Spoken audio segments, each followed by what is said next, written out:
Now, the greatest radio shows of all time. Suspense. The Shadow Node. Washington calling David Harding, counter-spy. Classic radio theater. The Great Gildersleeve. Fibber McGee and Molly. Dragnet. Gunsmoke. The Lone Ranger. Now, step back into a time machine with your host, Wyatt Cox. Good evening, friends of the Inner Sanctum. Well, Jell-O again, we're going to hear an episode of the Jack Benny Show. Actually, at this point in time, it was the Jell-O Show starring Jack Benny, going back 83 years to June 16th, 1940. And his special guest, close to the end of the show, will be Ezra Stone, but not as Ezra Stone, as Henry Aldrich, because Henry would be filling in for Jack Benny for the summer months. Thank you for tuning in. On this TGI Friday, 16th day of June, 167th day of the year, and we have 198 days remaining. In 1858, Senate candidate Abraham Lincoln declared, "A house divided itself cannot stand." Ford Motor Company incorporated on this date back in 1903. In 1904, the events in James Joyce's book Ulysses took place, which is celebrated as Bloomsday for the main character, Leopold Bloom. President Roosevelt signed the National Industrial Recovery Act on this date in 1933. In 1963, Valentina Tereshkov of the USSR became the first woman in space. In 1996, Russia voted in its first independent presidential election. Boris Yeltsin eventually won in a runoff. In 2011, Congressman Anthony Weiner of New York announced his resignation from Congress, bowing to the furor caused by his sexually charged online dalliances with a former porn actress, along with other women. In 2012, the U.S. Air Force's robotic, Boeing X-37B spaceplane returned to Earth after a classified 469-day orbital mission. And it was on this date in 2015, soon-to-be President Donald Trump announced his campaign to run for president. Now, among those passing away on this date in history, voodoo practitioner Marie Laveau, lots of music about her. Also, Abercrombie & Fitch founder Ezra Fitch, actor George Reeves, football player Brian Piccolo, the subject of the movie Brian's Song, rocket scientist Werner von Braun, and sportscaster Mel Allen, all passing away on this date in history. Among those born on this date in history, Stan Laurel. Straight from Cuckoo Land came Stan Laurel, and tagging along behind, 21 stones worth of Oliver Hardy.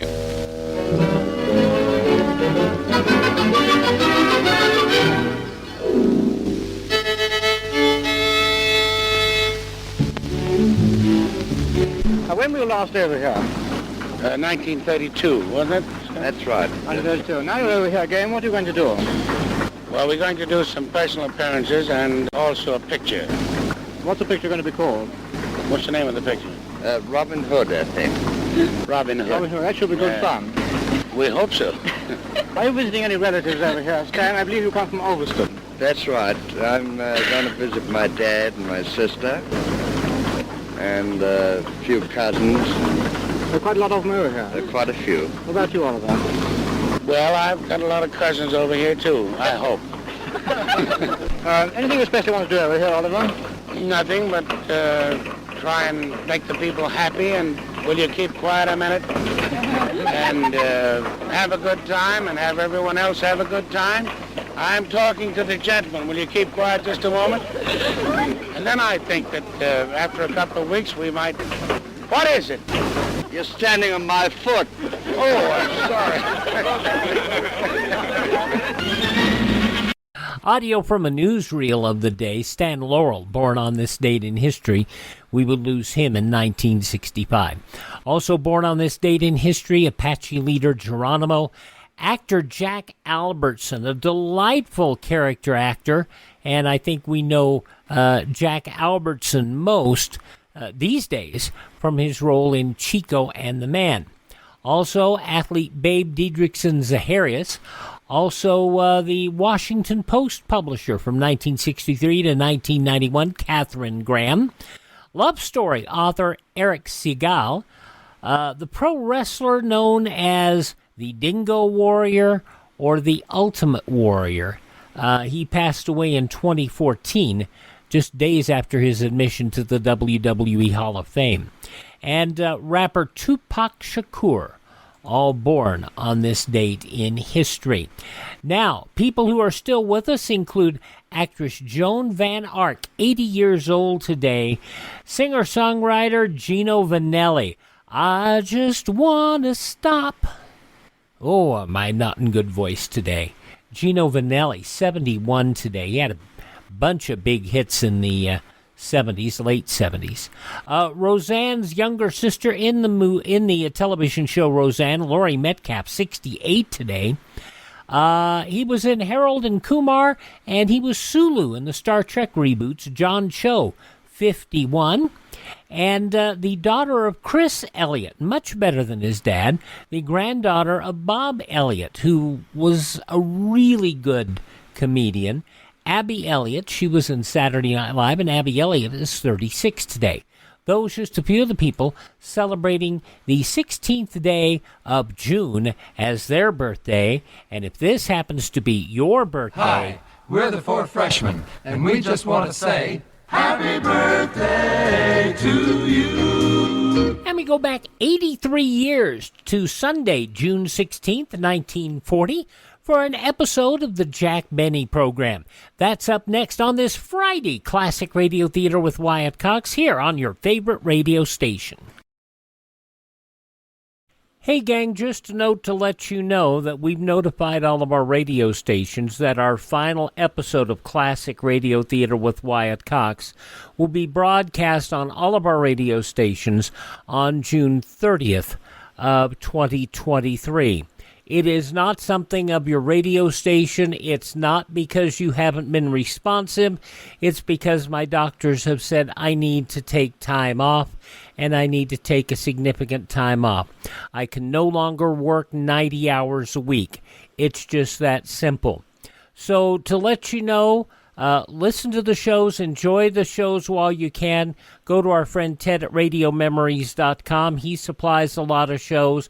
And go to our webpage at classicradio.stream and learn how you can build your own classic radio collection. But again, June 30th will end Classic Radio Theater with Wyatt Cox. Classic Radio Theater with Wyatt Cox here on your favorite radio station. We're listening to the last show of the 1939-1940 season of the Jack Benny Show, and Jack's a little worried about his summer replacement, and you'll hear about that coming up in just a few moments here. This show from 83 years ago today, June 16th, 1940. One cherry phosphate. One cherry phosphate. Hey, buddy, I've got a broadcast to do in a few minutes. Will you please hurry with my sandwich? Why don't you eat after the broadcast? Because I'm hungry now. Get the sandwich. Okay, Mr. Benny. What kind was that again? Tuna fish and peanut butter on rye bread. Oh, yes, with an egg in it. The egg goes in my malted milk.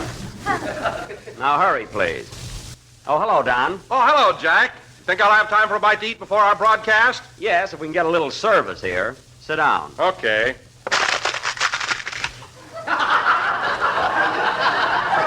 Well, there goes my new straw hat.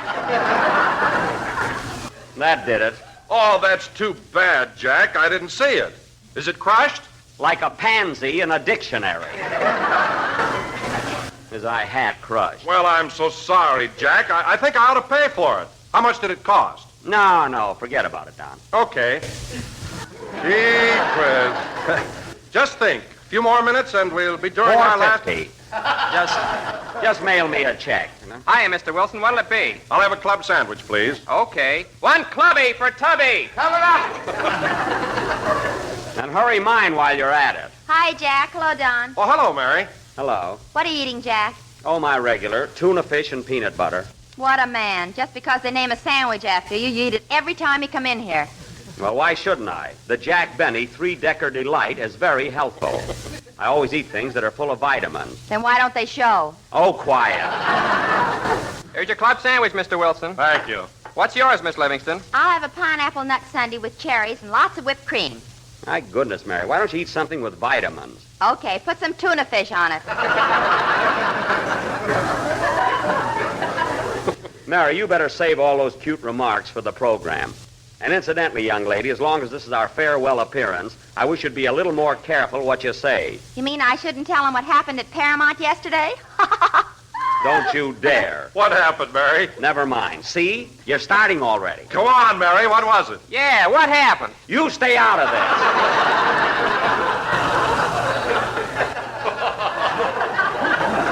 And get my sandwich. Well, Don. Oh. It seems that Paramount gave Fred Allen Dorothy Lamour's old dressing room, which is right next to Jack's. Only Jack didn't know that Fred was in there. Only Jack didn't know. Anyway, Jack knocked on the door and yelled, "Hello, Dorothy. Hello, sweetheart." It's very amusing. And what happened, Mary? Fred yelled back, "Don't come in. I haven't got my sarong on."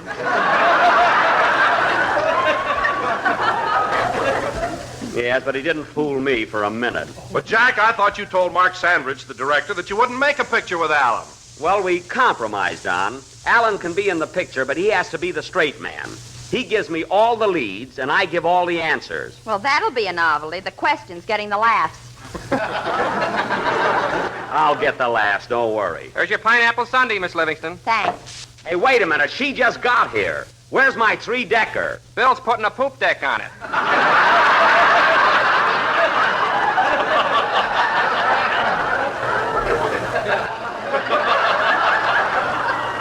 Don't get fancy. Just bring it in. Hiya, kids. You better step on it. We'll be on the air in a few minutes. Oh, hello, Phil. Hi. Hello, Don. Well, look who's on time tonight. What's the matter, Phil? Does your conscience bother you because this is our farewell program? Holy smoke, is this our last broadcast? I better start saving my dough. Yes, Maestro, you have about 30 minutes left to get an annuity. So make it snappy. What'll it be, Twitch? Hiya, Bub. Just give me a glass of water. Glass of water? Okay. Put some bromo in it. I thought so. A bromo seltzer, eh? One Phil Harris special. Coming up. They know you like a book, eh, Phil? Hey, fella. Hey, are you Jack Benny from the radio? That's me. My program goes on just a few minutes. Yeah, I heard it last week. Oh, you did? But I didn't like it.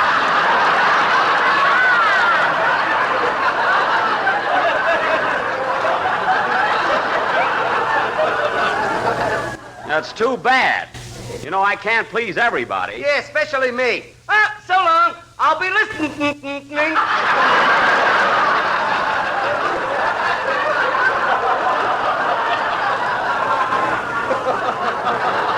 Goodbye. I'm going to worry whether he likes me or not. Here's your sandwich, Mr. Benny. Well, it's about time. Give me that malted milk, too. Okay. Boy, am I hungry. Say, Jack, I better run along upstairs. I'll see you in the studio. All right, Don.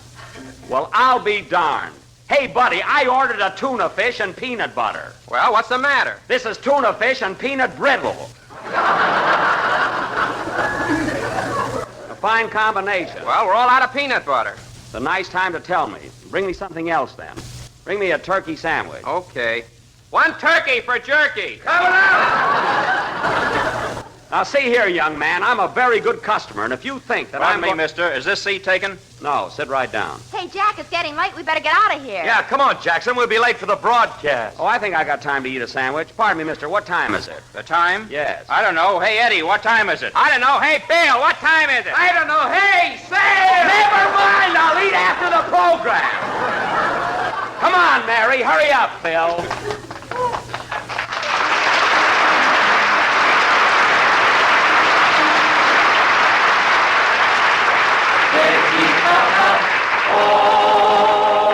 The Jell-O program, starring Jack Benny, with Mary Livingston, Phil Harris, Dennis Day, and yours truly, Don Wilson. And now, ladies and gentlemen, it is only fitting that on this, our last program of the season, I should pay tribute to the man who has guided us through the past 36 weeks. Oh, don't bother, Don.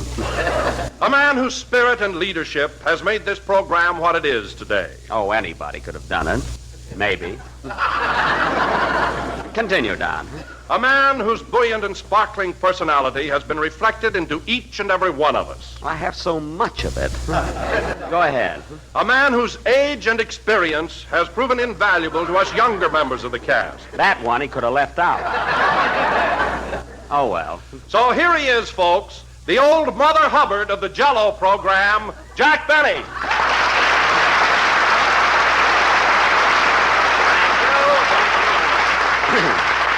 Hello again. This is Jack Benny talking. Old Mother Hubbard. That's a fine introduction on Father's Day. Don, as long as you started out so beautifully, why didn't you finish with something sentimental like, here he is, folks, the genial skipper of the good ship Jell-O, Jack Benny. Now, that would have been swell. Well, to tell you the truth, Jack, that sounds a bit too corny. Oh. Well, now that you mention it, it does sound a little like one of Phil Harris's mental nuggets. There you go again. Oh, boy, am I glad this is the last broadcast. You are? Yeah, next week I'll be out on the road playing those one-night stands where people appreciate me. Phil, you stay in a town longer than one night and see what happens. So you start on the road next week, eh? What's your itinerary? Plain suits for the boys and a sport outfit for me.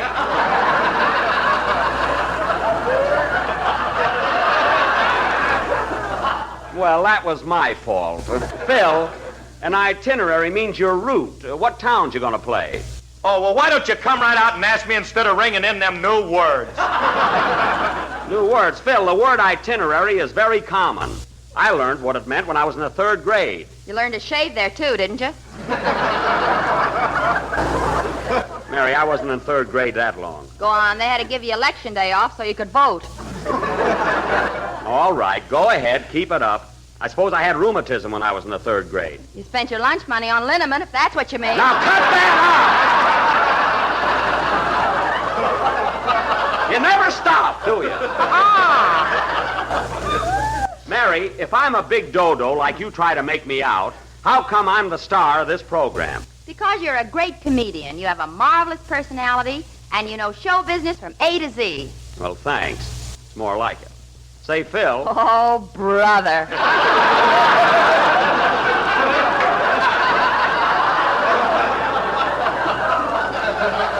Now, don't spoil it.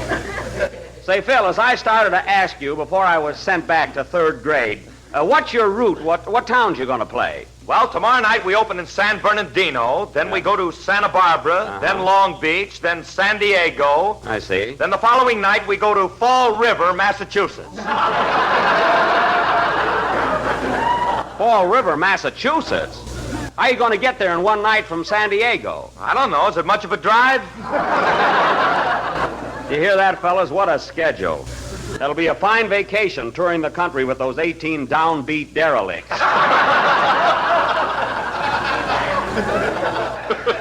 Say, Don, what are you planning to do on your vacation? Take a trip somewhere? Well, Jack, this may come as a sort of a surprise to you, but I'm going to make a picture for Harry Sherman at Paramount. It's a Western.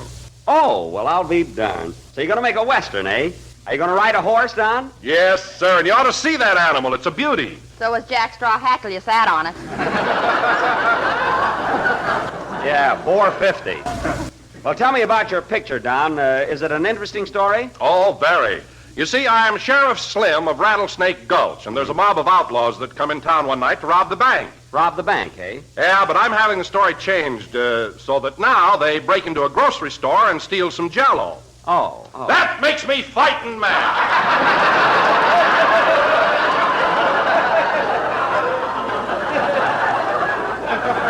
Well, I should imagine it would. What's a bank? So what,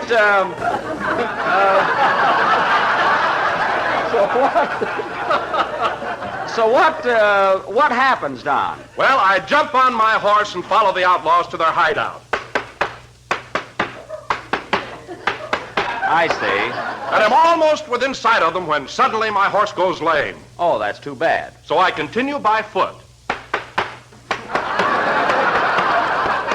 Don, you forgot to get off. And what happens next? Well, to make a long story short, I capture the bandits, bring back the Jell-O, marry the grocer's daughter, and we have 6 delicious children Don't tell me. I can guess. Imagine a kid named Lemon Wilson. Well, it sounds like a fascinating story, and I wish you luck, Don. And now, ladies and gentlemen, going from Buck Wilson Rides Again to our vocal interlude, Dennis Day, our young tenor, will offer... Dennis isn't here yet. He isn't? You think he'd be on time for our last program? Look, Jack, there he is, sitting out in the audience with his mother. Where? See that lady with the little boy on her lap? Well, I'll be darned. Hey, Dennis, what are you doing out there? I'm watching the program. Well, get up here. You're on it. Okay. Come on, Ma. Would have to bring his mother with him. Oh, Jack, it's our last show. What do you care? She's always got a chip on her shoulder. The old... Oh, good evening. Good evening, Mrs. Day. Good evening, Mr. Benny. I'm so happy to see you. Well, you certainly don't look it. You see? You see what I mean? You see? There. Oh. Dennis's mom never did get along with Jack, but we can understand why. June 16th, 1940, The Jack Benny Show here on Classic Radio Theater with Wyatt Cox, available anytime at classicradio.stream. The news from 83 years ago today follows these important messages on this Friday from your favorite radio station.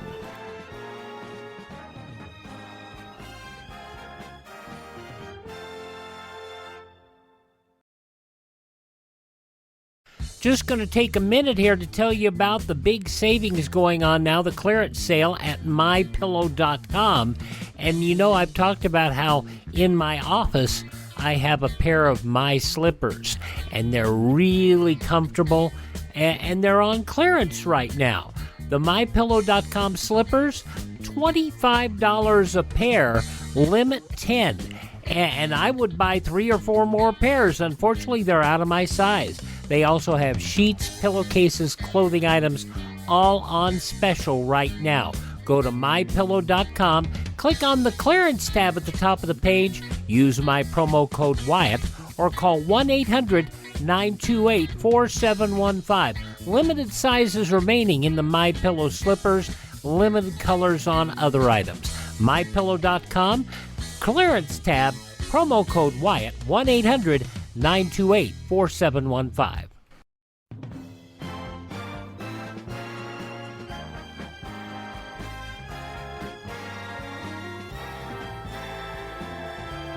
Thanks so much for tuning in to Classic Radio Theater with Wyatt Cox here on your favorite radio station.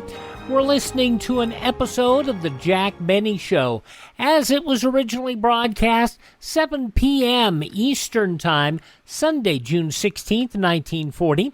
In the newspapers of that Sunday, 83 years ago, these were some of the headlines. The Providence Sunday Journal reporting plans to inaugurate selective military service in the U.S. have progressed so far that the government printing office has just completed a secret printing run of 700,000 detailed draft record blanks. The blanks ordered by the War Department, the newspaper says, in anticipation of congressional action at the present session authorizing selective service. A bill providing such authorization already has been drafted and is ready for introduction, the Journal says, whenever the White House gives the word. Republicans gathering in Philadelphia a week before their national convention apparently are reconciled to breaking the first ballot habit, which has been sufficient to nominate a presidential candidate 10 of the last 12 times since 1888. The convention meets June 24th.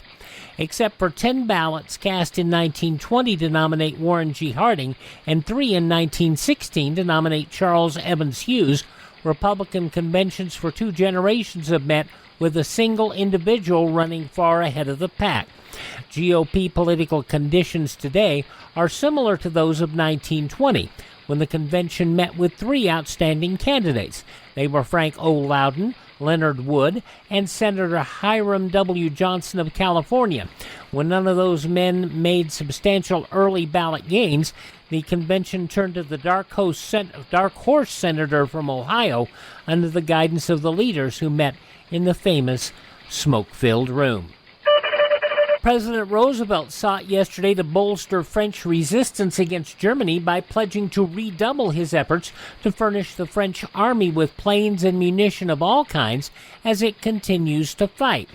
The pledge was contained in a personal message to French Premier Paul Reynaud, sent in response to the latter's final desperate plea for American aid. Roosevelt stressed that his promise involved no military commitments. At the same time, he told Reynaud that the U.S., in accordance with his fixed policy, would not recognize any French territorial conquest by German forces. The fate of nations hung in the balance in the 41st week of war, 5th week of Germany's great offensive of the West, this week in which the fall of Paris overshadowed all. Conquering German army stormed into the Maginot Line yesterday to pierce France's vitals from the east and announce the capture of Verdun, shrine of French World War I valor. Gaunt and grim, the armies of France wrote into military history a gallant defense, but events seem to have reached some final turning point. The British, declaring that though Allies' consultation and agreement still holds, hinted that today would tell the story of the fight for France. In Pennsylvania, 34-year-old Gerhard Wilhelm Kunz, acting national leader of the German-American Bund, and Gustav J. Elmer, 49, secretary-treasurer of the organization, arrested in Reading, Pennsylvania, on undisclosed charges, according to state police. The men were taken into custody by 2 state troopers when they left a place believed to be a tavern about 3 o'clock Friday afternoon. Sergeant Edward Sickle of the West Reading Barracks, where Kunz and Elmer are being held, said both men have been subjected to lengthy questioning, but he refused to reveal the character of the charges on which they were arrested. Seeking a cool spot, 70-year-old handyman Henry Wagner at Community Recreation Center in New York City stretched out for a nap last night on the 2-foot-wide parapet atop the 6-story center building. Well, he rolled off, landed on a narrow coping 70 feet above the street, and after a night of lying very still, was hauled to safety by a police rescue squad, unhurt. Those some of the day's top news stories as reported in the newspapers of Sunday, June 16th, 1940, on your radio, Jack Benny, which continues now on Classic Radio Theater with Wyatt Cox. You know, Mrs. Day, I don't like to say this, but since you've stayed away from the program, Dennis and I have been getting along fine, and he's improved tremendously. He's got more volume to his voice, more assurance, and more poise. Then why don't you give him more money? Because he's young yet. That's why. Shirley Temple made $1 million before she was 10 years old. Shirley Temple? Yes. Well, hang some curls on your brat and we'll dick her.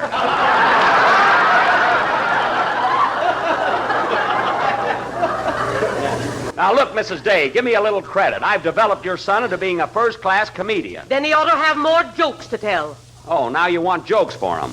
Well, for your information, Mrs. Day, there are just so many jokes in our script. And when this pack of wolves come in here Sunday night, your lamb is lucky if he gets to sing. And now, Dennis, how about a song? Okay. Gee, Mr. Benny, you're not a bit afraid of my mother, are you? Your mother? No. The woman don't live that you're afraid of, eh, Tiger? Mary, I don't like those nicknames. Go ahead and sing, Dennis. Mrs. Day, will you please take your seat in the audience?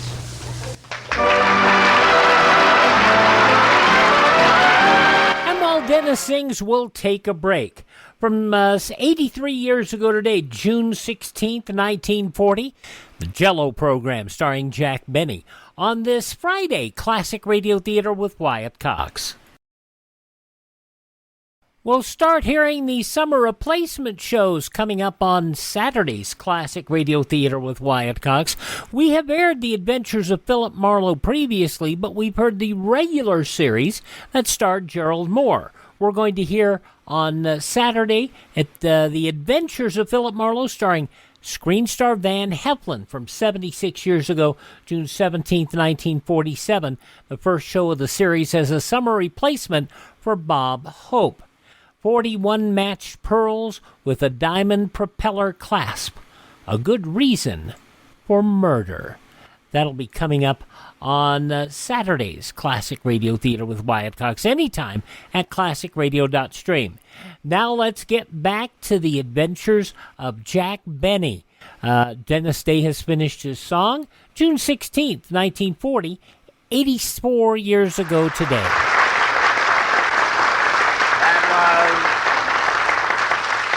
That was Blue Lovebird from Lillian Russell, sung by Dennis Day. A great song from a great picture. By the way, Dennis, did you see the picture? Yeah, and I was wondering, Mr. Benny, do you think Alice Faye on the screen was as beautiful as the real Lillian Russell? So they say. Of course, I never knew Lillian Russell. Uh-huh. Mary, I'm warning you. I suppose I knew Diamond Jim Brady, too. If you did, you didn't get any on you. Mary, I was just about to make an announcement concerning our cast next year, and a certain clever kiddo may be cut out. Now, sit down. Yes, Mr. Benny. Yes, Mr. Benny. And now, ladies and gentlemen, before we conclude this final broadcast, I would like to announce that on Sunday, October the 6th, Mary, go away, we will return to the air for the same sponsor at the same time and with the same cast. Mary, Phil, Don, Dennis, Andy, and Rochester, who is now touring in vaudeville. Incidentally, Jack, who's taking over our summer show? Has it been settled yet? Yes, Don, the Aldrich family is going to move in for 3 months.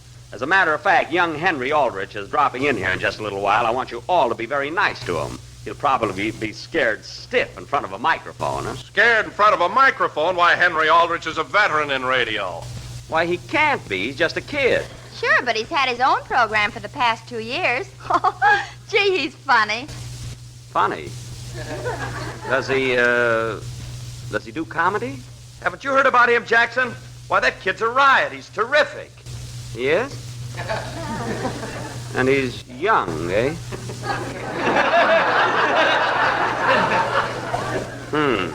Yeah, and you want to watch out for that boy. Remember the old saying, make way for tomorrow. Well, if he thinks he's coming out here to steal my... Oh, I'm not worried.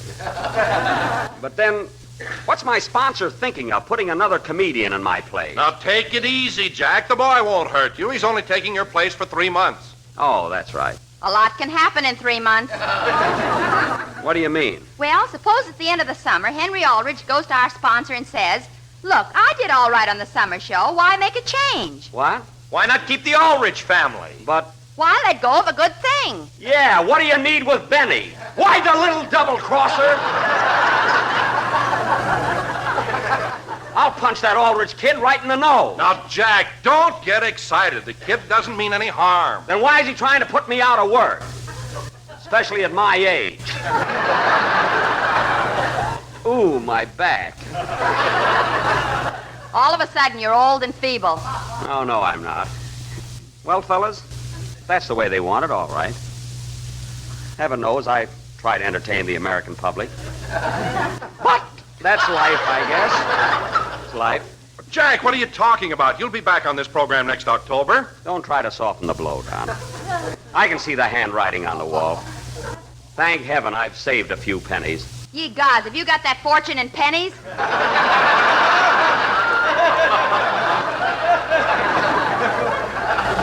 It's no time for jokes, Mary.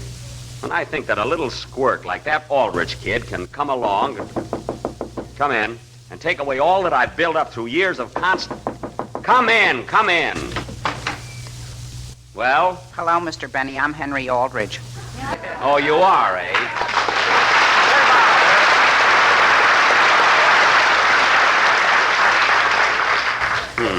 He got a nice hand there, didn't he?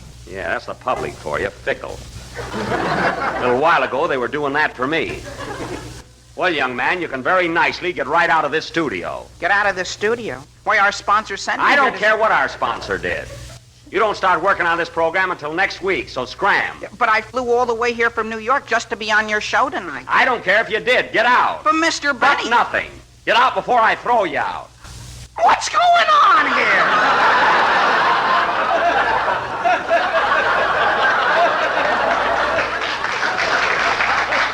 You know what's going on. Teach you to take my job away. Look at him standing there. You're so darn funny, Aldrich. Why don't you go ahead and tell a joke? Go ahead, make me laugh. Well, gee whiz, Mr. Benny, I can't understand all this. I came all the way from New York to be with you tonight. Who cares? I'm bewildered. Everybody told me you were such a nice fellow. I heard a little bit about you, too, buddy. Now, please get out of here. Oh, Jack, do you have to fall for everything? We were only kidding you. Why, of course. You don't have to worry, Jack. It's just a rib. Rib nothing. I can look right at that boy and see he's got talent. Can't pull the wool over my eyes. Hair either. Quiet. I'm worried enough. Oh, wake up, Jackson. This kid isn't trying to take your job. But my goodness, Mr. Benny, I think you're the greatest comedian in the world. You're my ideal. I am, eh? Honest. Why, I'd rather go without supper than miss you on Sunday night. Oh, yeah?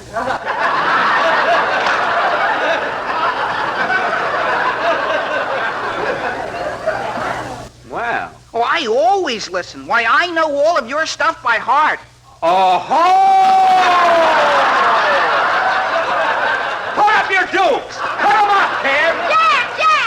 Grab him! Jack, what's the matter with you? Calm down! Calm down?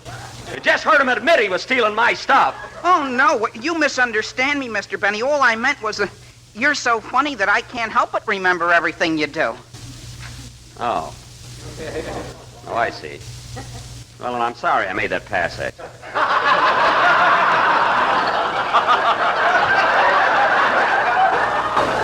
So you think I'm pretty funny, eh, kid? Yes, sir. I think Phil Harris is very amusing, too. Oh, you do, eh? But when it comes to class, you got him beat a mile. Well, Henry, I'll have to admit that Phil is a little corny. Oh, you're both corny, but you have more finesse.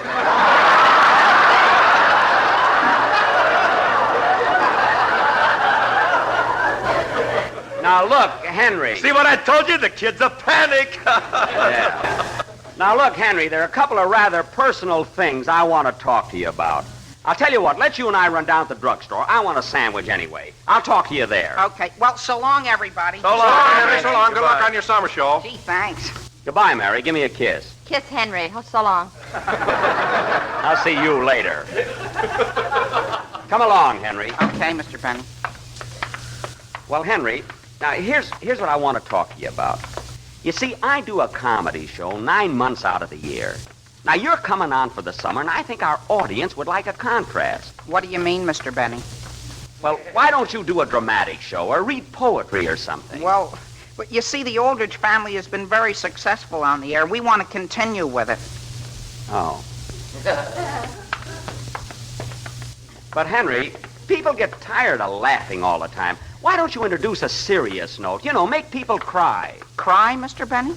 Sure, that sob stuff goes over big. I smell a rat. Oh. Well, look, Henry, here's another idea. Have you ever considered doing a sort of an adventure serial? Something with suspense and action. For instance, look, you can be lost in the jungle. Savages and wild animals will be after you. You know, make a real thriller out of it. No comedy, eh? No, not in the jungle, Henry. Well, I don't think our sponsor would like that. Oh. Well, here's the drugstore. Let's go in and have something. Look, Henry, don't you want to show the sponsor how versatile you are? I want to get laughs, Mr. Benny, just like you do. Oh. Hey, buddy, give me a tuna fish and peanut butter sandwich. Okay. Let's try it again.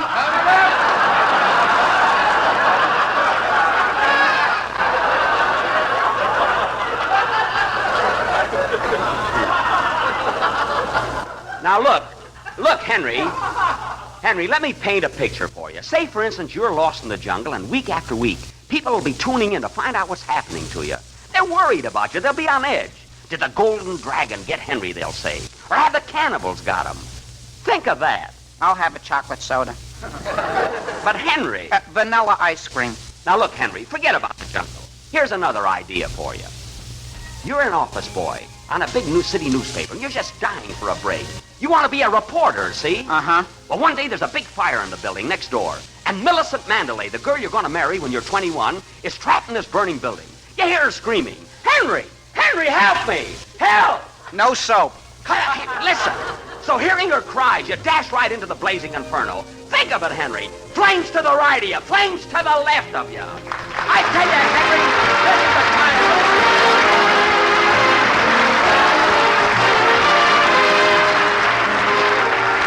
And now here's our recipe for keeping as cool as a cucumber this summer. It's a swell new Jell-O recipe called Cucumber Pineapple Salad. Why, there's an even breezy, refreshing sound to the name itself. And believe me, here's one time when there really is something in a name. Tiny diced pieces of crisp cucumber, golden wedges of juicy pineapple, and clear emerald lime Jell-O. Yes, sir, it's enough to make the laziest summer appetite perk right up and say more. And better yet, it's so simple and easy that it's practically making itself. Just prepare one package of lime Jell-O in the usual way and chill until slightly thickened. Next, fold in a cup of diced cucumbers and one slice of canned pineapple cut into wedges. If you use fresh pineapple, be sure to cook it. Then mold and serve on lettuce. And there it is, friends, a bright, colorful salad with a grand, tantalizing taste. Just the thing for warm weather meals, which must be light yet delicious. So tomorrow, enjoy this new Jell-O salad, a delightful combination of cool, tingling cucumbers and golden pineapple, tucked into a glistening mold of tempting lime Jell-O. This is the last number of the last program in the current Jell-O series, and we'll be with you again next October 6th at the same time. Meanwhile, I hope you will all enjoy the Aldrich Family starring Ezra Stone beginning next week. Before signing off, I'd like to thank our listeners everywhere and the members of my cast for their splendid cooperation.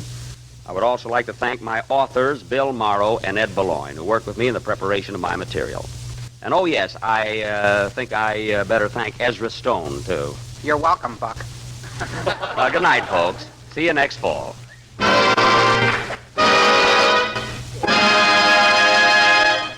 J-E-L-L-O. Be sure to listen next Sunday to the Aldrich Family, same time, same station. This is the National Broadcasting Company.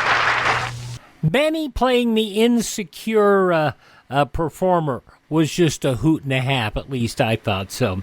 June 16th, 1940, Jack Benny here on Classic Radio Theater with Wyatt Cox. Once again, we thank you for making us a part of your day. As we said, we've got lots of summer replacement shows coming up through June and July and August, and I hope that you will be patient because a lot of your favorite shows will turn back up. I do know we have some Gunsmoke shows that aired in the summertime because in the mid-50s, the shows continued through the summer months because radio was becoming a much more portable medium. I will ask you to visit our webpage, very portable, classicradio.stream. Stream our shows, learn to build a classic radio collection of your own. Find our social media links, and you can buy me a copy to help us acquire additional classic radio collections. classicradio.stream. Thanks for tuning in. Tell all your friends the greatest radio shows of all time are right here at this spot on the dial. Classic Radio Theater with Wyatt Cox on your favorite station. Have a great weekend.